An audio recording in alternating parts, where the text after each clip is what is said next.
Good afternoon, Knicks family. This is Eddie C, the basketball zombie, coming at you with another show. Today's theme is going to be Kevin Knox. So get ready, get your popcorn ready, get your best slander talk ready, because we're going to be talking one of the most controversial draft picks from the Knicks in the past few years. Somebody that's still on the team. Somebody that brings a lot of headaches to a lot of us Knicks fans. Somebody that me, myself, still thinks there's a lot of potential to be tapped into. But it seems like me, Eddie C, the basketball zombie, I'm in the minority when it comes to this. So I decided to come up with some information and some things to talk about Kevin Knox today. Wish you guys would join me so we could talk, this Knicks talk about one of our players, one of our own, somebody that we drafted, and somebody that, if he comes and brings it all together, could be a very integral piece to what we're trying to do and where we're trying to go as a franchise. Right now, what I'm going to do is, as always, I'm going to just put the link in the chat. So whoever is available and would like to join in, chime in, talk to us, talk to the Knicks universe about Kevin Knox. The link is in the chat, so you can do so. So I decided to talk about Kevin Knox because let's see. There's been a lot of themes in the New York Knicks podcast world about let's say a Mitchell Robinson, let's say about the scheduling, let's say about the draft picks that we took this year. And there's been like tidbits here and there of somebody like a Kevin Knox, right? But I haven't really seen anybody talk in depth about Kevin Knox himself, what his potential could be for the future, if he has any potential, if you guys think he has any potential, and what he might be able to bring to this organization if he does tap into this potential, if he does come out and show what he's really all about, right? Within the first 3 years of his NBA career, there's been a lot of talk about Kevin Knox. The most glaring talk about Kevin Knox has been his motor, right? Kevin Knox has a very low motor. You can see it on the floor. He needs, I don't know if he needs somebody to push him, because I'm pretty sure they do push him. I don't know if he loves the game of basketball. It could be something like that. Love for the game. I really can't put my finger on what it would be, or it just could be his demeanor. We've in everybody's lives, we all come across certain people that have, this type of quiet to themselves demeanor. There's people that are extroverts. There's people that are introverts. There's people that come out of their shell in later years in life. There's people that are late blossomers. There are people that from a young age are very rowdy and show who they are at a very early age. They don't go through this stage of late blooming, right? But in life, we come across all different types of people, right? Especially the person is looking into the mirror. You look at yourself and you say, well, this is who I am. This is how I am. Was I a late bloomer? Did I not act like this in my junior high school or my high school years or even in college years? Did I start coming out of my shell in my late 20s? So everybody doesn't develop at the same rate. And I'm not just talking about basketball. I'm talking about in life. Everybody just doesn't come out of their shell at the same time. Everybody's totally different, right? So first off, we're talking about his personality and stuff like that. Everybody has different personalities. So going back to basketball, people develop at different rates as well. There's people that come into the league, and all of a sudden when they get into the league, they're the best players out. Boom.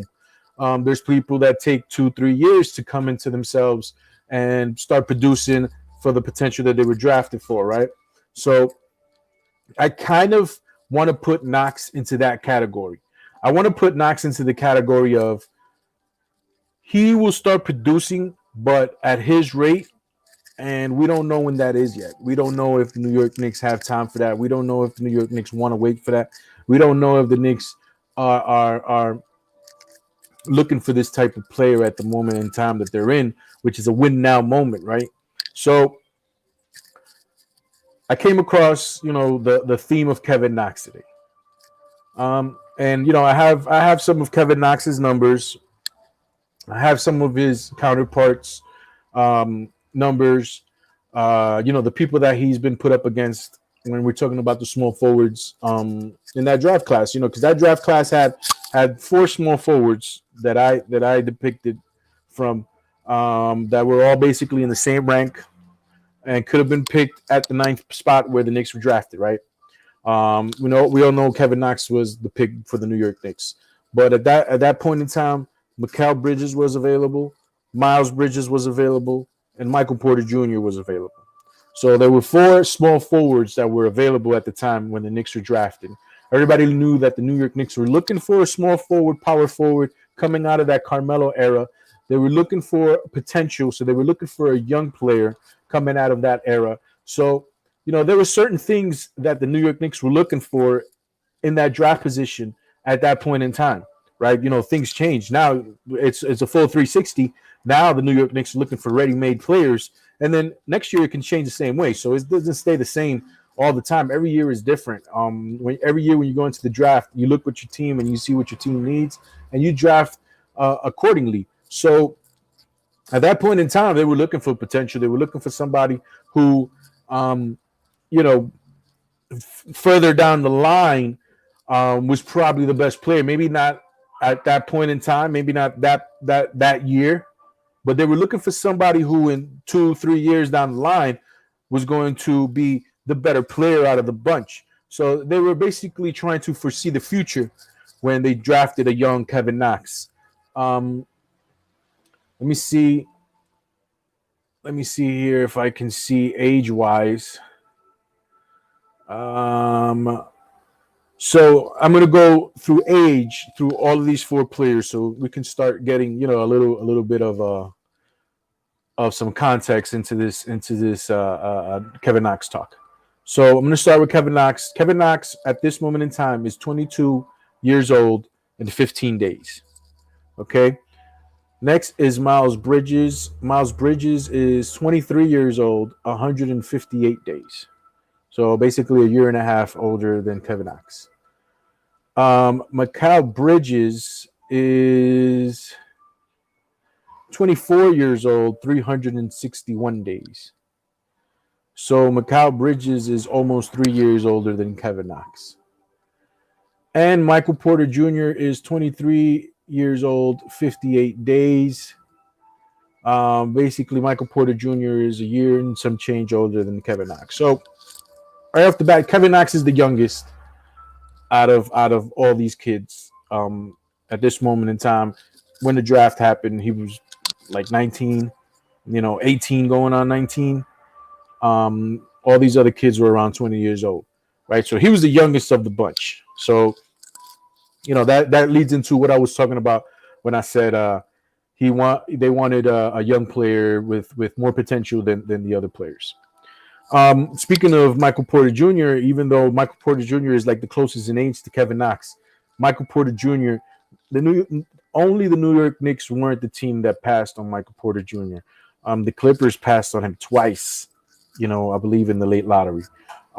So there was a lot of teams that passed on Michael Porter Jr. because of his injury history, because of his medical records, because of his degenerative back issues, all these other things that nobody knew about at that point in time when they're drafting. So you have to make a certain investment on a player. It's very difficult for you to make an investment on a player and not know medically if he's going to hold up. We all know now Michael Porter Jr. Came out last year, man, and lit it up. Scored 19 points a game, average 0.9 blocks, 0.7 steals, 1.1 assists, 7.3 rebounds. He shot 79% from the free throw line. From the field goal range, he shot 62%, which is awesome. He shot 44.5% from the 3-point line. Amazing. Amazing.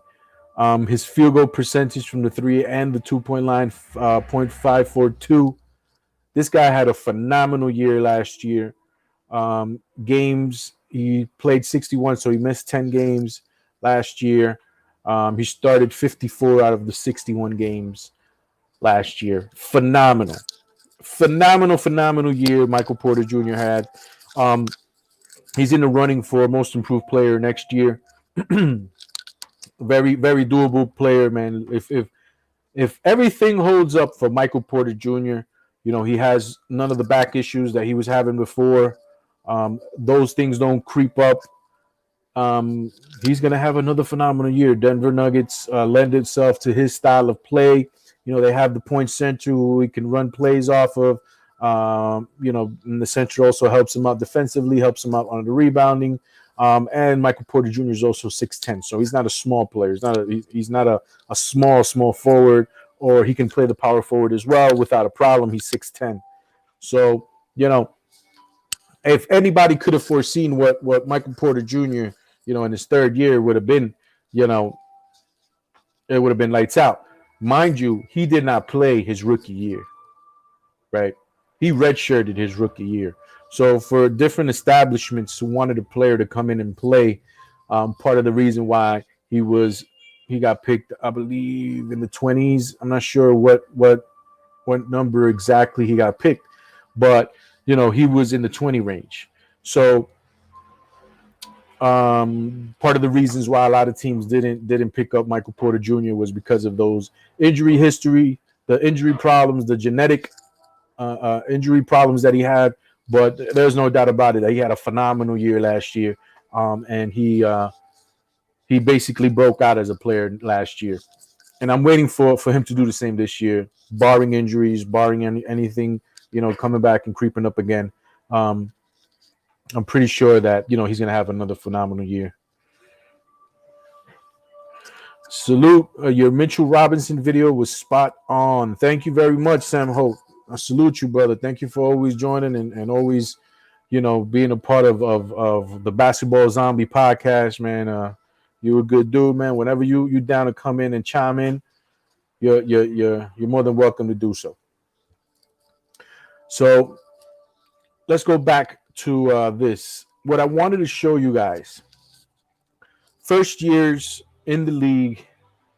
Obviously, I said Michael Porter Jr. did not play his first year, so we're going to start off with Michael Porter Jr.'s second year.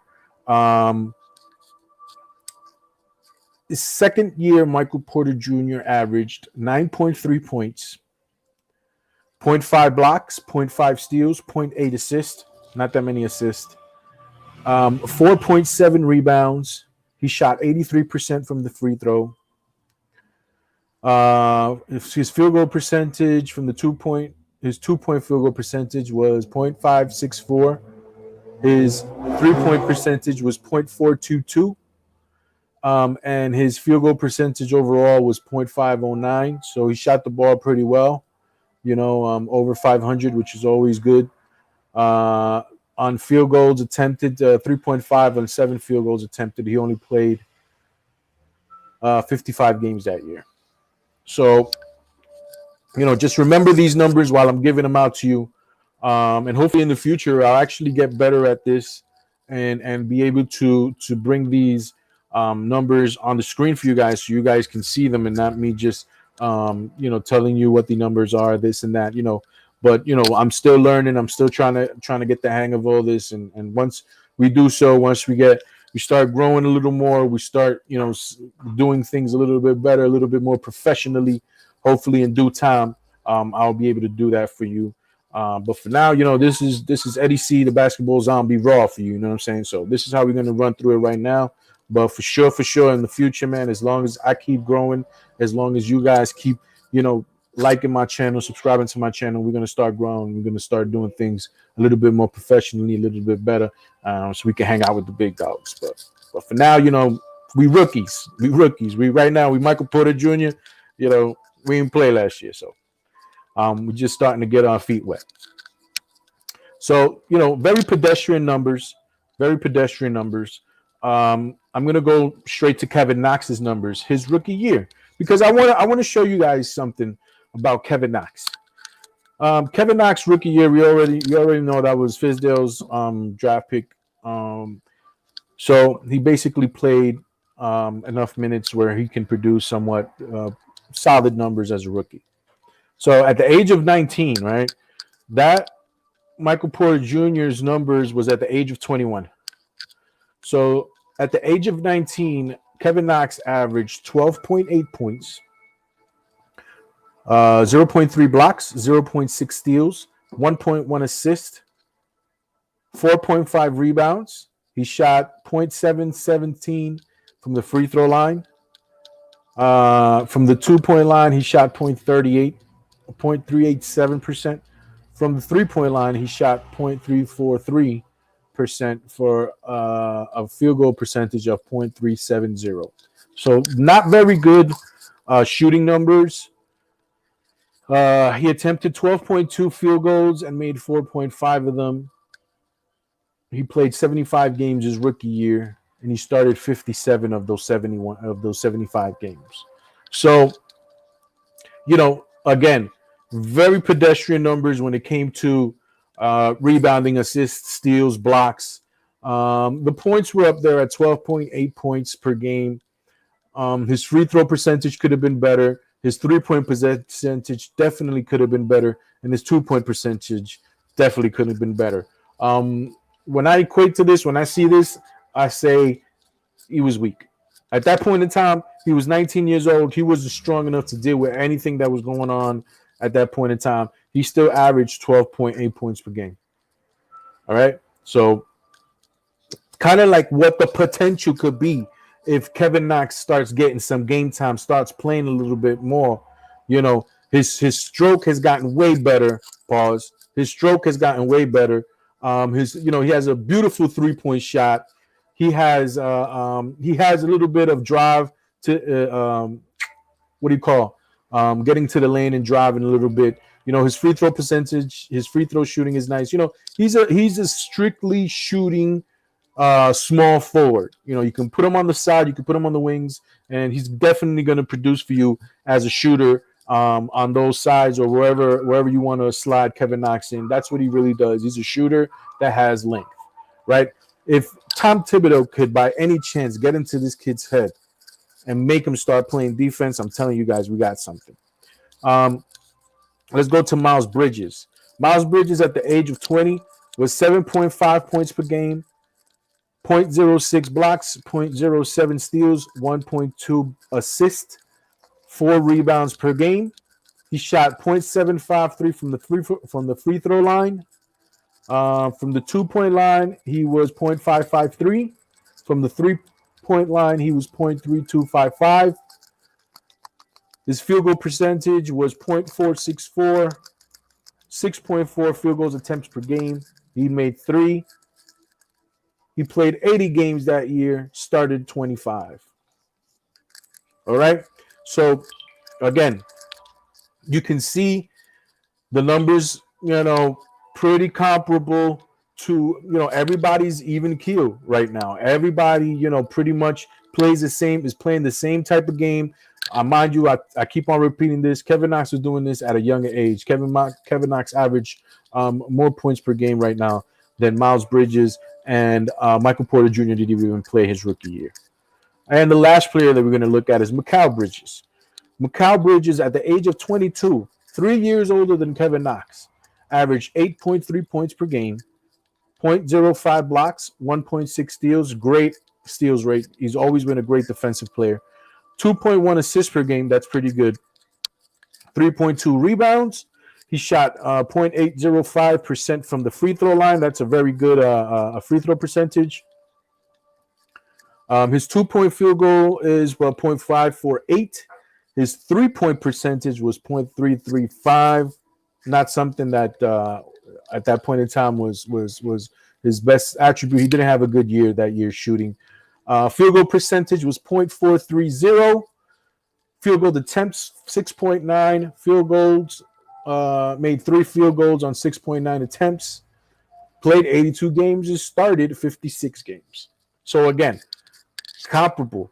All these players are even keel. Kevin Knox is averaging more points than all 4 of these players. At 2 years, 3 years, younger age than these players, he was averaging more points. His defense was never his calling card. So, the assists, the blocks, the steals, those parts of his game needed to be developed. And that's what we're seeing right now. I think, okay, I'm going to say this to you guys. Last year, we didn't see a lot of Kevin Knox, right? We saw more Obi than we did Kevin Knox. But did you guys feel like Tom Thibodeau was kind of like breaking Obi when he was playing him and how he was coaching him up? His defensive deficiencies. Did y'all see that come off the page when you guys were watching the TV? How Tom Thibodeau was breaking him down, all his bad habits. Because his offense is not his problem. He can score, he could dunk, he can shoot. He could pretty much do a lot of things. He was showing a little mid-range in the summer league. His defense was the major problem that he was having. And what did Tom Thibodeau do? He was on him every day. On him. Obi. Do this. You had to do this. You had to be here. You had to be here.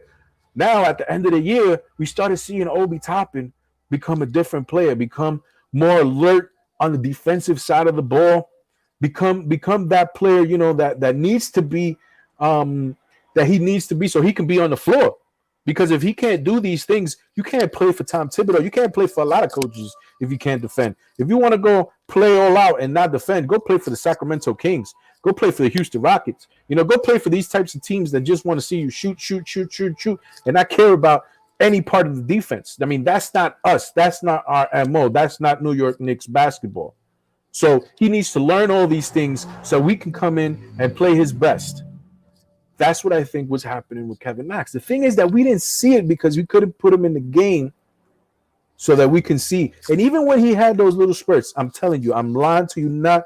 I saw him play some defense. I saw him hustle. I saw him do things that I didn't see him do when he was a rookie, when he was in his second year. He was doing very little minuscule things, but I can see this. And I was like, listen, in the practices, he's getting at him. He's telling him what he has to do. He has to learn how to play defense. But before you learn how to do something, you got to break all the bad tendencies. They have to be broken. And you have to break down the player and then build them up again.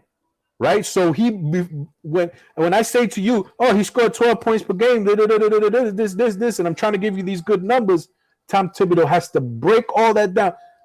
Forget all those 12.8 per game that he scored in 19. Scratch that. It don't matter.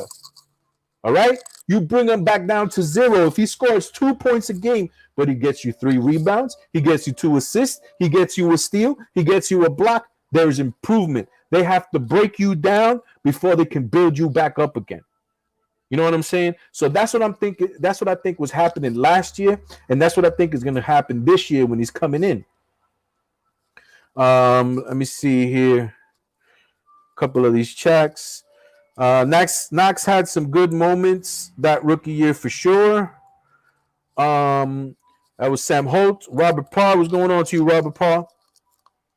No D, no playing time. I'm telling you, Tom Thibodeau ain't playing that no D game, bro. If you're going to play D, you're going to play. If you ain't going to play D, we ain't going to see minutes. That's why everybody's so happy about a player like Deuce McBride. Deuce McBride plays defense, so you know he's going to get minutes. You think, okay, when we talk about Deuce McBride, what's the first thing that comes out of our mouths? Oh, he's a great shooter. No, that's not what it is. Oh, he's a great penetrator. He's a great passer, facilitator. He's the best. No, the first thing that comes out of our mouths when we talk about Deuce McBride is he's a dog. He plays defense. He's going to D you up. Why? Because everybody is in tune now. You know what I'm saying? We know who we are. We are a defensive-minded team. We may not score 100 points, but we're not going to let you score 100 points. That's what we are. So that's what we trying to, when we want a player, now when we look at a player, that's what we talk about. All right. And everybody's getting on the same page. Everybody's learning, bro. Everybody knows what time it is. Sam Halt says Tibbs lets Obi play. As soon as he made a mistake, he called timeout, and it was time for a learning lesson. 100%. It was this. Why didn't you do that? We practiced this, Obi. Where were you? When that man had a switch, why wasn't you switching? At the end of the year, did we hear that again? Was it the same? It wasn't the same anymore. Obi Toppin had learned from his mistakes, and he was getting better at it. You know what I'm saying? He was getting taught. Tom Thibodeau was teaching. So this is what I'm trying to tell you when it comes to a player like Kevin Knox. Kevin Knox is younger than Obi Toppin. Obi Toppin is 23, going to be 24. Kevin Knox is just turning 22. Just turned 22. At this point in time, Obi Toppin was playing at Dayton. I'm not even sure if he was if he was playing at Dayton. I'm not sure. He was probably getting ready to start his first season at Dayton to become what Obi Toppin became. That nobody even knew who he was, right? So, just something for you guys to remember. Salute for sure, Robert Paul. Get them zombies up, baby. This is what we do, man. We talk basketball zombie. This is a basketball zombie podcast. You know what I'm saying? We don't hold nothing back. We give it to you real. We tell you how it is. You know what I'm saying? Thank you very much. You and Sam Hall, man, part of the zombie army, baby. Facts and salute. For sure. Thank you guys for joining me, man. So you have to break down these players. All right? So forget about how much they scored. Forget about all their offensive output. It doesn't matter. It doesn't matter for Tom Thibodeau. All right? You have to come in and you have to play defense. When I saw these kids come in the draft this year, because last year was very difficult. Last year with the pandemic, last year with the first year, these guys all, you know what I'm saying? This year we had a year under our belt. All of the scouts had a year under the belt. We knew what we needed because we went through the season and we saw exactly what we needed, and we try to get that in the draft, right? We also did some of that in the free agency market. We tried to shore up some of the holes that we had on our team, and I believe we did that. When it came to the draft, though, we came in, we had a plan. We did not devise from the plan. You know what I'm saying? Because I think that's another point that I want to bring out to you guys that I think is very, very important. When you have a written plan, when you've been going through this for a full year, 2 years, and you have a written plan, you have to go step by step on that plan. You cannot derive from that plan. Once you derive from that plan, that's when you start making mistakes. Okay? Let's say, for instance, the New York Knicks had a plan that said, we're going to draft this type of player, this character player. He has to do this, and this. Right? And then the draft comes along, and you're sitting at 19, right? And the player, I'm using this just as an example. I'm not trying to say anything about this player. I really haven't read up on this player a lot. He was not on my list of players, but I'm using this just as an example because he was available at 19 when we were going to be able to draft. Kai Jones is sitting there. Does Kai Jones fit exactly what you're looking for? Is he part of the plan? Is he part of the booklet? Is he in the booklet? Because I'm pretty sure if he was in the booklet, the New York Knicks would have grabbed him. The New York Knicks would have grabbed Jalen Johnson. The New York Knicks would have grabbed Keon Johnson. They would have taken these players. They would have taken Josh Christopher. They would have taken the Kentucky center, Jackson. They would have taken these players. They were not in the booklet. These are not the types of players that they were looking for at that point in time. Maybe if they would have been in a different draft position and those players were still available, maybe they would have probably looked that way. But at that point in time, they weren't on the list. They weren't the type of player they were looking for at that moment in time, at that draft position, and all these other factors that you could think about. They didn't derive from their plan. They stuck to what they wanted to do. Even though there was a lot of New York Knicks fans that was unhappy, up in arms. We traded away the picks again. We traded down the pick. How stupid can the New York Knicks be? We traded We traded 19 for a stupid Charlotte Hornet pick. Dummies. What are you guys doing? Yo, this was a plan. This was a plan that me and you, we don't do because we're not in the organization. We're not getting paid to derive these plans. I say it a million times, bro. We're true blue Knicks fans, but we watch the game. We finish watching the game. We turn off the TV and we go to sleep. These people don't do that. These people watch the games. After the game is finished, they watch the film. After the film is finished, they got to wake up the next morning, talk to these players. It's an investment. We turn it off, we click it off, and we go back to our lives. It's not the same, guys. It's not the same for these guys. These guys have an investment, have a dog in the fight. You know what I'm saying? We're Knicks fans. We're true blue Knicks fans. We're diehard Knicks fans. Yes, sir. Yes, we are. But when we finish watching the game, we turn off the tube. Go to sleep. We forget about it. They don't, man. That's their livelihood. That's what they do. So going back to what I was talking about from deriving from the plan, if you have a plan and you derive from what your plan, you were building this plan up for a year, for 2 years, everybody, there's 25 people in the room talking about just one plan. And you go and you do what's the total opposite of what you want to accomplish.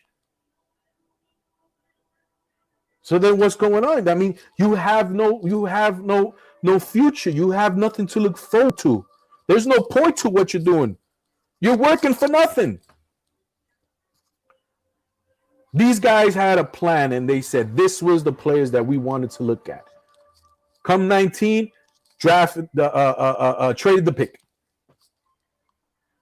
You know, I'd rather get a pick next year, see what happens next year, than to have to come and pick a Kai Jones at this point in time. Probably doesn't fit at the moment. You know, who knows what it is that they were thinking about when they were looking at these Kai Jones and Jalen Johnsons and these Keon Johnsons and Josh Christophers and all these guys that I named before. Who knows what they were talking about? Like I said, I don't get paid to do that.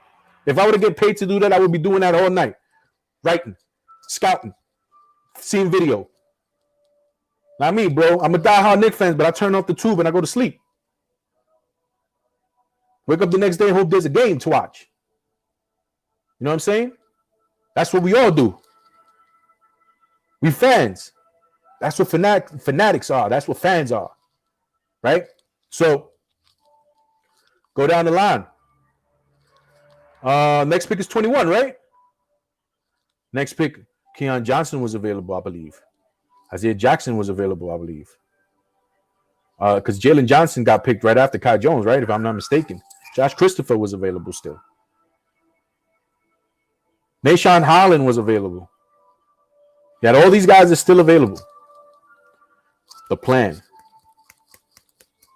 Had to stick to the plan, right? Traded the pick again. Give me a second rounder.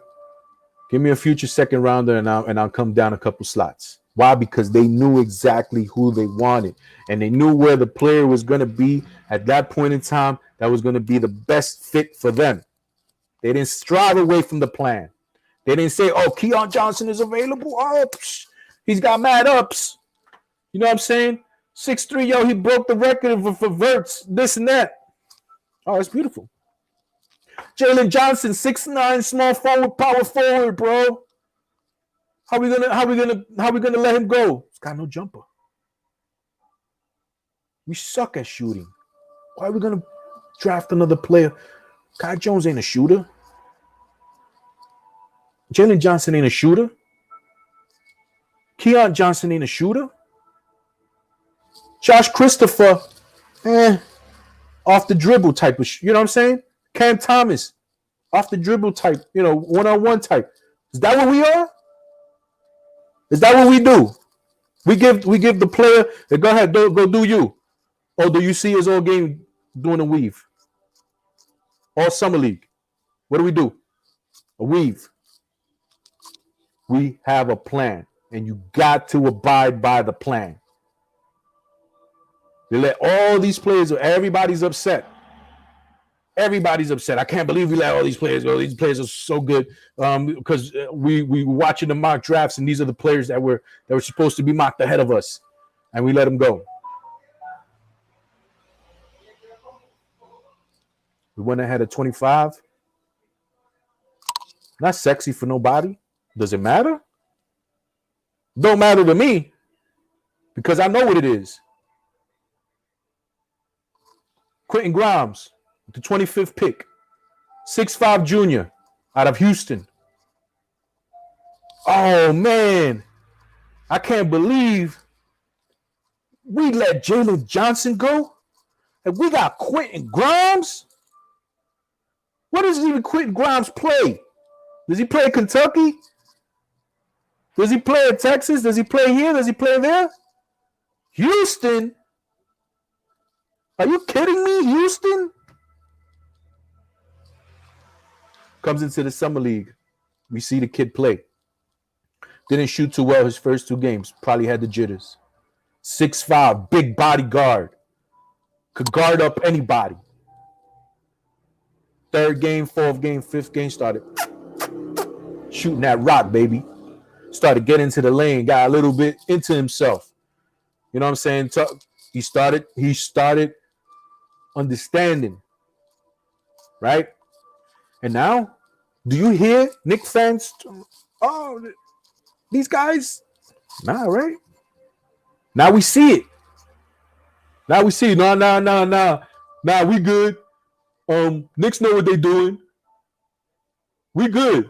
Knicks know what they doing, yo. I trust them. They smart.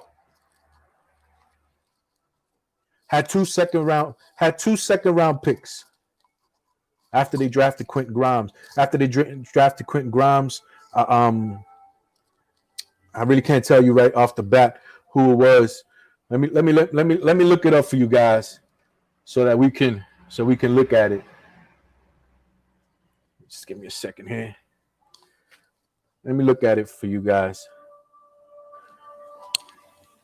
NBA draft night. Just give me a second.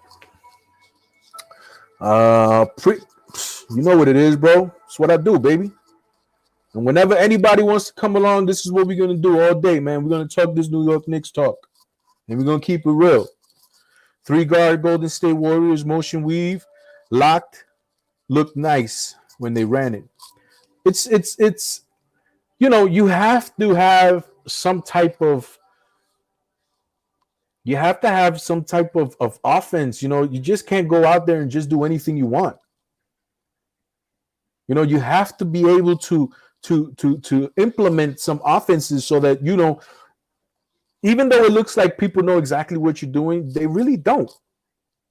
This is culture. This is how you learn how to play basketball. This is when you know what you have to do and how you have to move on the basketball court, everybody's in tune. Because if you don't do these sorts of things, nobody knows exactly what they're doing. They're just running around like chickens with their heads cut off, doing whatever they want to do. Oh, I'm going to take the ball now. I'm going to go between my legs and I'm going to shoot and dribble because that's what everybody likes to do. Nah, it's not like that, man.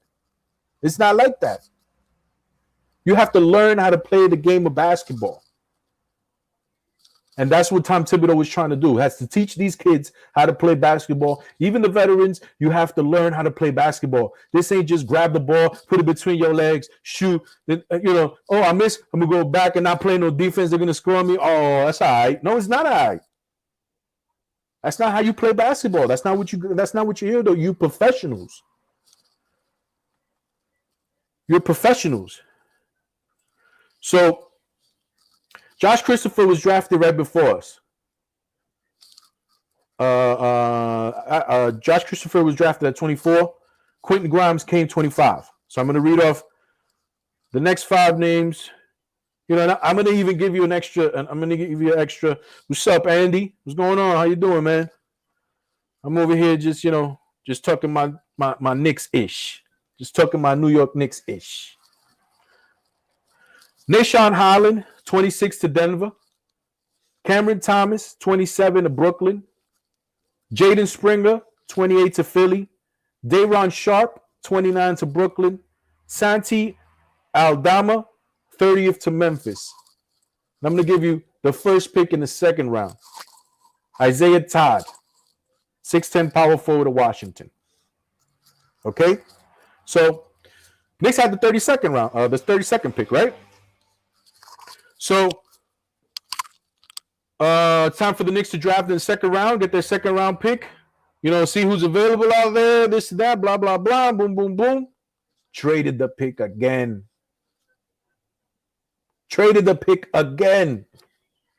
Everybody was up in arms. Oh, my God. Are we ever going to take a draft pick? What are we doing?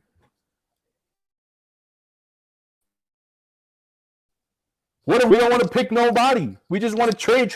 We're not. This is no fun. We had 2 picks in the first round.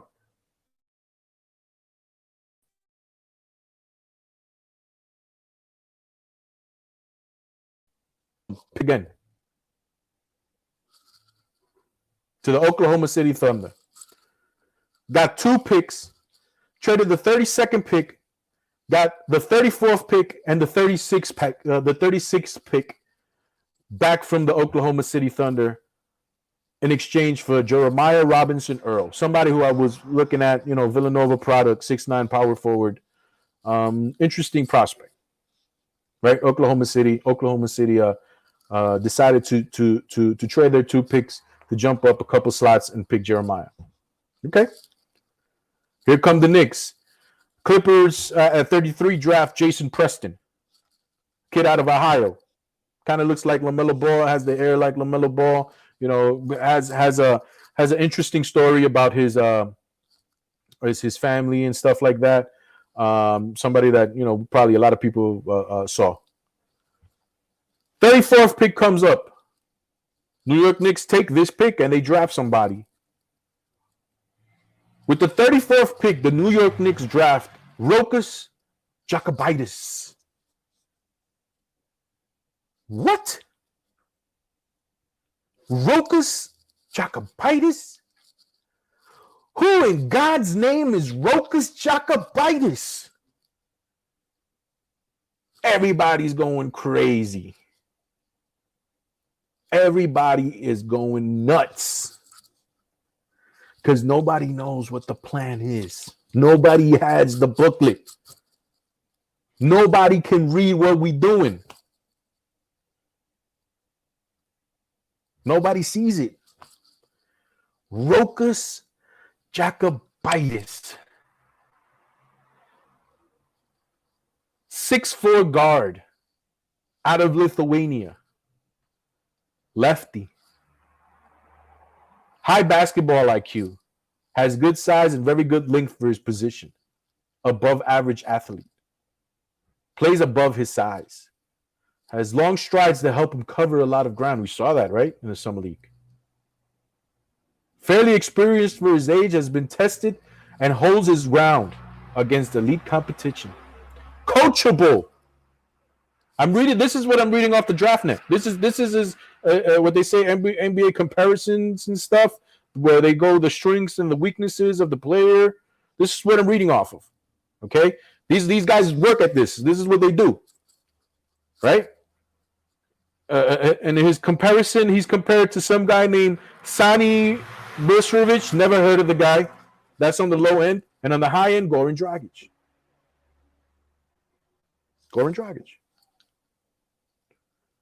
Coachable.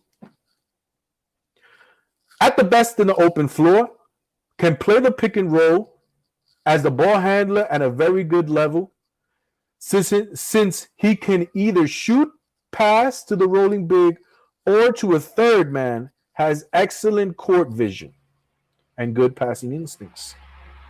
Acceptable shooter off the dribble, mind you, acceptable shooter off the dribble from the mid-range, has shown improvement from the three-point shot in spot-up situations. Moves very well without the ball and is a very good cutter to the basket from the baseline. A good slasher, likes to drive to the basket, and is a good finisher at the rim, especially going left. Has a good assist turnover ratio, good lateral quickness, can stay in front of his opponent, good on ball defender, can guard his man on the full court, knows how to cover passing lanes and either make steals or deflections, and his length helps him on defense. Who the hell is Jokibitis? What are the New York Knicks doing? Just read you some tidbits about the kid. We saw him in the Summer League. You know, his first game, nervous again. Couldn't even grab the ball. But I don't have his Summer League numbers right now, but he was shooting off the charts. The guy never missed a shot. Had a nice little drive to the lane, little a Euro step, long stride, boom, boom, boom, lefty. Lefty, baby. 20 years old. Somebody who at this point in time, we don't have to pay, can keep him overseas, let him learn some more. And when he gets, a little bit bigger, a little bit stronger, we can bring him over and say, hey, listen, because, you know, Kemba Walker, we love you, Ken. We love you, Derrick Rose. Ain't no spring chickens. Ain't no spring chickens. So we drafted this guy. Boom. Up in arms again. Up in arms again. Let me read this. If Knox could figure out the defensive end of the ball, he's an absolute weapon on that weave set. We just really need to see defensive impact from him. Yes, and I'm going to get back to Kevin Knox, but I just want to prove these. I just want to talk about these points before I get back to Kevin Knox, because I'm in my bag right now. So we're going to talk about this, but that was pick 34. Pick 35 was New Orleans. They picked Herbert Jones, small forward, 6'7", small forward from Alabama, senior. Somebody else, you know, I like looking at all these prospects. And then 36 came along.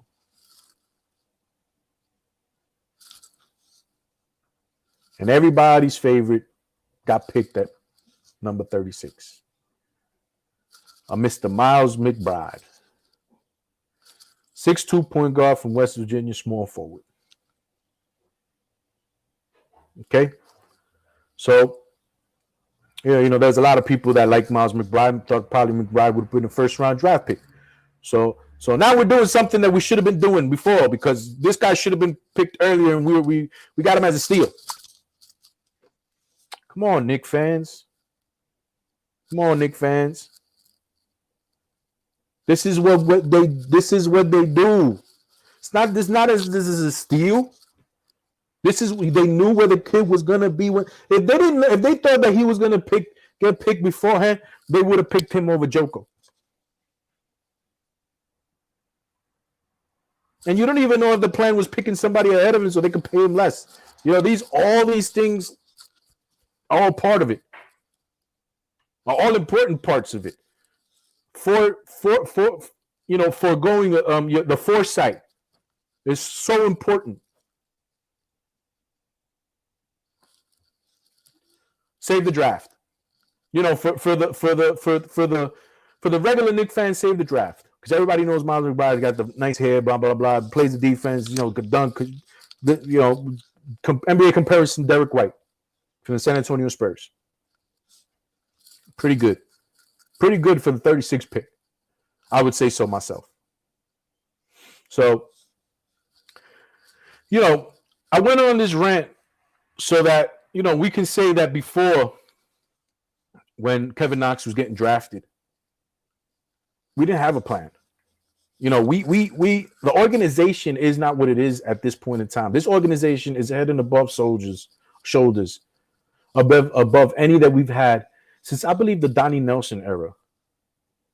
And if it wasn't for I forget his name, the owner of the team, James Dolan, making Donnie Nelson trade all those players for Carmelo Anthony, we would probably be singing a different tune. But, you know, it was what it was. It happened how it happened. You know, there's nothing you can do about it. You know, it's water under the bridge now. You know, It's been 8 years since that happened. But that guy was a smart general manager. Donnie Nelson, to me, was the last smart general manager that we had. That was 8 to 10 years ago. Now we back on track, baby. Now we back on track. When I hear that the Knicks drafted blah, blah, blah from whatever country in the world, I check it out first. Like, what is he bringing to the table? There's got to be something that they saw in him. They're not just going to pick him because they're not just going to go out of what they're doing. They have the booklet, the plan. They're not deriving from the plan. Don't care what you guys think about it. They're going to do what they have to do. They're going to keep on gaining all these assets. They're going to keep on going down in the draft. And if they can move up in the draft, they will move up in the draft. But when they're asking for you to move up in the draft and you got to give up this guy, you got to give up Obi, you got to give up this, you got to give up that, you got to give me 2 first-round picks, you got to give me a third, you got to give me this, you got to give me 100 picks in the world for you to move from 20 to 12. You stupid? Knicks ain't doing that. We got a plan, baby. And the plan ain't to give you everything that we got. The plan is to try to get the best player we can. If we can't get that player, try to gain assets, gain the player that we think is best suitable for what we're doing. Kai Jones, Keon Johnson, Jalen Johnson, Cam Thomas, all these guys, they don't fit. Quentin Grimes fits. Miles McBride, he fits. Rocco, he fits. Evan Fournier, not the splashiest of the free agent class. Let me tell you something. He fits. And then Kemba comes along and little cherry on the top. Boom. How you guys like me now? Huh? What's all that talk about? All the money we ain't getting. We've been doing awesome, guys. So, just what I'm saying is we got a plan. Let's stick to the plan. And we're going to be better for it. We're going to be a better team for it. I'm not 100% sure that we're going to win as many games as we did last year because I can't foresee the future. There's a lot of things that can happen, bro. There's injuries that can happen. There's teams that can make trades to make themselves better. There's teams that can also be doing the same things that we're doing organizational-wise to get better. There's also teams that are better before last year and that can slip. We'll just have to see how it goes. We'll go game by game, guys, and we'll analyze it game by game.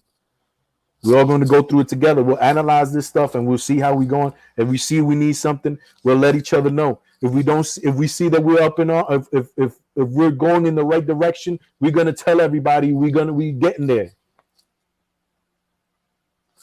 When we was drafting Kevin Knox, we ain't had none of that. But now he has to show and prove. This is the time for him to show and prove. And he's at the position, he is the perfect player for the missing piece that we have on this team. We're playing RJ Barrett, who I think is a great player. He can play small forward, 6'7", strong body kid. Everybody knows I don't have to shower RJ Barrett with flowers. We already know who he is. But if for some instance, all the stars aligning, Kevin Knox snaps into it and gets it, we're going to be all right. We're going to be all right. So with that, I'm going to let you guys go. Thank you for spending time with me. Thank you for spending time in the Basketball Zombie podcast. Make sure that you go to the channel, you subscribe to the channel, you like the videos, you share the videos so we can grow, so we can get to other people out there in the Knicks universe so they can see, what the Basketball Zombie is all about, what we do here in this channel, man. I appreciate you guys for coming in and spending time with me, Mr. Sam Holt, Andy N, Robert Paul, with them zombies. Throw them zombies up always, baby. Always. We're going to always throw them zombies up. But for now, I'm going to be out. Check out when we're going to have our next show. We're going to have another good time. We're going to have another good theme. Somebody else to talk about. And I'm going to give it to you raw like always, bro. So for now, we out. This is the Basketball Zombie. Peace out, fellas.